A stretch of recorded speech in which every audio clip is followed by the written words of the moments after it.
That knot in your stomach, that persistent low-level feeling of mediocrity, it's not your job and it's not your city. It's your friends. You know the saying, you are the average of the 5 people you spend the most time with. You nod along, post it as a story, and then you go right back to spending your most valuable resource, your time and attention, on people who are actively ensuring you never change. They are not bad people. They are just anchors. They like the old version of you, the comfortable, predictable, slightly behind in life version, because that version doesn't challenge them.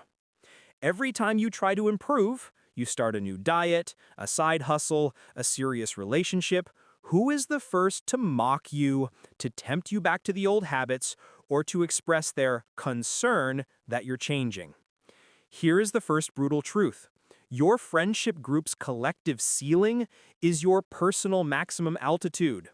You are constantly calibrating your dreams, your habits, and your ambitions to fit the container they provide. You have massive goals, but you only talk about them in whispers, knowing the moment you voice them loudly, they will be met with cynicism, doubt, or worse, a subtle draining form of sabotage.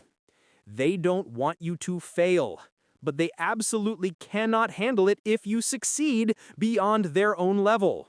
Your success would force them to confront their own complacency, and that is a confrontation they will avoid at all costs. Their job is to keep the status quo, and you are a primary component of that system. Think about the content of your conversations.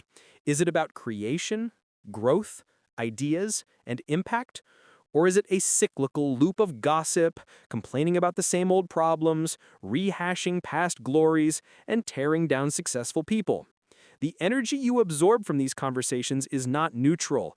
It is actively corrosive. Your mind is being trained to focus on scarcity, victimhood, and smallness. Every hour you spend listening to their fear-based narratives is an hour stolen from the life you're trying to build. You are so busy being their free therapist, their emotional dumping ground, or their co-conspirator in mediocrity that you have no mental space left for innovation or genuine self-reflection.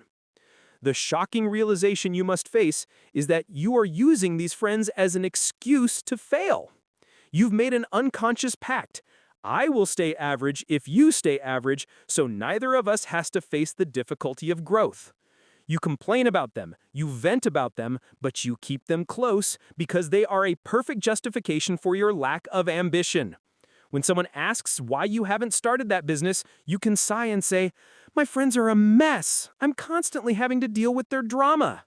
Their chaos is your comfort blanket. The small but powerful mindset shift is this. You don't need to cut them off, you need to change the terms of engagement. Stop being the easy target for their emotional baggage. Stop being the default yes to their time-wasting invites. Shift your focus from hanging out to working on yourself. When they call with drama, listen briefly, offer a solution, and say, "I'm busy working on X right now, gotta go." When they invite you out to repeat the same toxic habits, politely decline and state your current priority.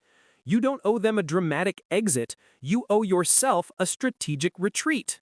Your ascent requires distance. Start creating it now. The silence after you decline their 5th invitation this week is uncomfortable. You feel the pull of obligation, the fear of missing out, and most powerfully, the anxiety of being alone with your own ambition. You mistake this discomfort for disloyalty. You tell yourself, "They're my oldest friends, I have to be there for them." This is a lie designed to protect you from the loneliness that comes with purposeful growth. Loyalty to stagnation is disloyalty to your future self. Here is the second brutal truth. Your current friend group is unconsciously invested in your emotional drama, not your success. Think about the last time you brought genuine, unambiguous good news, a massive win, a new high-value client, a step forward in a healthy relationship. Did they genuinely celebrate, or did they subtly pivot to a problem of their own, minimize your achievement, or offer a backhanded compliment that felt more like a cut? They thrive on the cycle of your problems, because your problems make them feel competent and needed. When you are suffering, they get to step in as the comforter, the advice giver, the superior one. Your self-doubt is their emotional currency. When you succeed, you disrupt that entire dynamic. You no longer need them in the same way, and they resent that loss of influence. This parasitic dynamic is clearest in your attraction patterns. You're constantly seeking high-value driven partners, but you bring them into an environment, your social circle, that is actively pulling you down. When a potential partner sees that your closest friends are negative, unambitious, or riddled with drama, they don't see you as an exception. They see you as integrated into that mess. Your friends serve as character witnesses for your future life, and the testimony they offer is not convincing. You are telling the world, "I'm a person of high standards," while spending all your weekends with people of low standards. That cognitive dissonance is unattractive.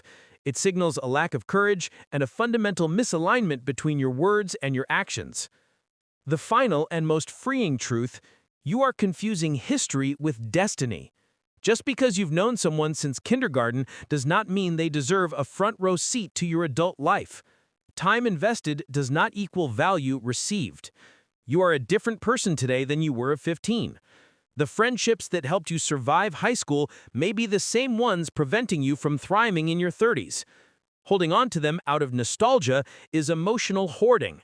You're keeping something that no longer serves a purpose simply because it once did. The memory is enough. The constant contact is a drain.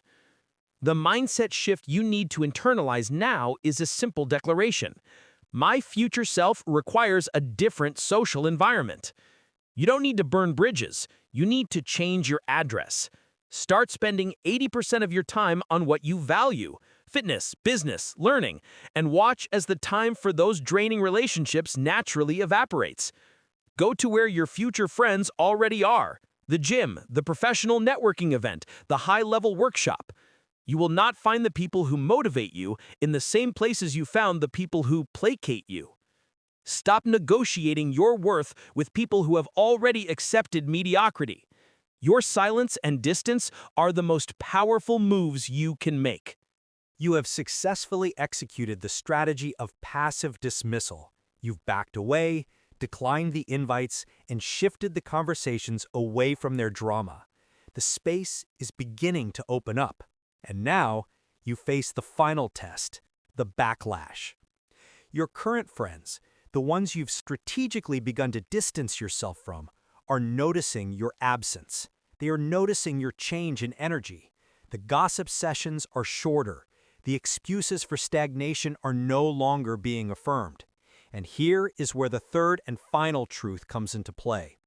The moment you raise your personal value, the people invested in your low value will attempt to pull you back down with fear, obligation, and guilt. FOG. They won't just disappear quietly. They will suddenly need you desperately. They will call you out of the blue with a manufactured crisis designed to pull you back into your old role as their emotional savior. They'll use guilt trips. "We miss the old you," or "You've changed, and not in a good way." They will question your ambition. "Are you sure you're not getting too obsessed with work?" They will try to reestablish the old norm, the norm of mediocrity and shared complaint, because your ascent is a mirror reflecting their own lack of action.